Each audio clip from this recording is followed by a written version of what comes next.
Este é o Boletim Casa Virada, notícias sobre medidas socioeducativas a partir de um olhar anarquista e abolicionista penal. Neste boletim apresentamos semanalmente notícias sobre medidas socioeducativas, sobre as cadeias juvenis do Brasil e da América do Sul e sobre o meio aberto na cidade de São Paulo. Meu maior veneno é cumprir a porra da pena, mas eu sei que logo vou sair. Vou pra quebrada resolver os meus problemas, vou zoar e tirar onda no palco como MC. Para continuar com a parte do boletim que fala do encarceramento de jovens na América Latina, hoje a gente vai ver um pouco sobre a Venezuela. Em todos os países que a gente viu até agora, e no Brasil também, o acesso a dados sobre o que acontece com adolescentes em cumprimento de medida não é uma coisa fácil, e no caso da Venezuela parece que é mais difícil ainda. Os informes anuais da Defensoria sobre o Sistema de Responsabilidade Penal Juvenil só vão até o ano de 2016, e mesmo esses que já foram publicados estão bem longe de tratar do que realmente acontece nas medidas socioeducativas. Se você for ler esses relatórios, eles dão critérios de 1 até 4 para quanto o Estado venezuelano cumpre com as obrigações e respeita os direitos das crianças e dos adolescentes. 1 seria não cumprir e 4 seria cumprir 100%. O relatório só dá notas 3 e 4, mas se você for ver o critério para essas notas, dá para ver que ele não leva em conta o que acontece na prática, mas sim o que existe na teoria. Então, se na teoria existe um representante da Defensoria que visita cada um dos centros de cumprimento de medida e é responsável por receber reclamações e queixas das pessoas que estão ali, então já pode dar uma nota 4 para o acesso do jovem a canais de denúncia. Mas não tem nenhum tipo de entrevista com esses adolescentes perguntando se na prática é possível fazer qualquer tipo de denúncia. Ninguém se preocupa se os representantes da Defensoria estão realmente realizando as visitas e se durante as visitas eles recebem denúncias que são de fato levadas adiante. Esse é só um exemplo de como funcionam os relatórios, que já são poucos, sobre o funcionamento do sistema de justiça juvenil na Venezuela. Também é importante lembrar que não tem um mecanismo de prevenção à tortura na Venezuela, que é um órgão importante em vários outros países, justamente por visitar os centros e entrevistar os adolescentes, tentando trazer informação sobre o que acontece na realidade. Um dado que esse relatório da Defensoria venezuelana traz é sobre o número de adolescentes em cumprimento de medida. Em 2017, eram 5.473 em meio aberto e 3.612 em meio fechado. E esse é um número que vem crescendo nos últimos anos.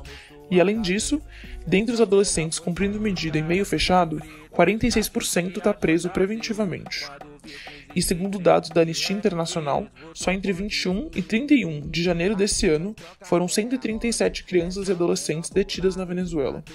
Um caso em especial aconteceu no fim de janeiro, quando 6 adolescentes foram presos por estarem fazendo parte de um protesto, e testemunhas contam que viram policiais que fizeram a detenção agredirem esses jovens e ameaçar eles de morte.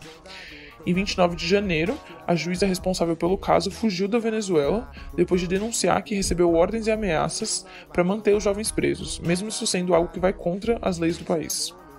Outro dado importante é que entre 2015 e 2017 foram 8.200 execuções extrajudiciais, ou seja, pessoas assassinadas por servidores públicos venezuelanos, pelo Estado. E chegou até a gente um relatório chamado Uma Janela para a Liberdade, que foi feito em 2018 e que tenta justamente denunciar a falta de acesso a dados sobre o sistema penal juvenil.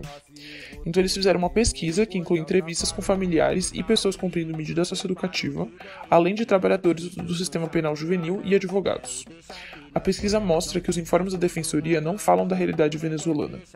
Então, se na teoria os adolescentes e crianças não podem ser presos junto com adultos, na prática, são pelo menos 106 jovens em delegacias junto com pessoas adultas, inclusive alguns que já tiveram dado a sua sentença, mas que seguem nas delegacias esperando transporte para um centro de cumprimento de medida. Além disso, 99% dos centros de detenção preventiva não tem nenhum tipo de área específica para abrigar menores de 18 anos, que ficam então no convívio normal com outras pessoas mais velhas. Outra denúncia trazida pelo relatório é sobre a mudança na Lei de Proteção a Crianças e Adolescentes que aconteceu em 2015. Uma das mudanças aumentou o tempo máximo para a medida socioeducativa de 5 para 10 anos. E outra aumentou o tempo de restrição de liberdade em caso de roubo de 3 para 6 anos. sendo que esse é o tipo de delito mais comum dentro dos centros da Venezuela. Então já dá pra gente ver que nos próximos anos o número de jovens encarcerados na Venezuela só tende a crescer. Fundação Casa evoluiu, o meu grau de ódio, tratado como os animais, pior que um zoológico. A Cidade On, de Ribeirão Preto, publicou no dia 18 de outubro sobre a denúncia de agressão de uma funcionária da unidade de semiliberdade da Fundação Casa de Ribeirão Preto a um jovem de 15 anos. Com a Paz, alega que sofreu agressões no rosto e relatou isso em um boletim de ocorrência. Sou candidato a estar na Cracolândia com a pele marcada pelo selo de qualidade da Fundação Casa. E essa foi a edição 41 do Boletim Casa Virada.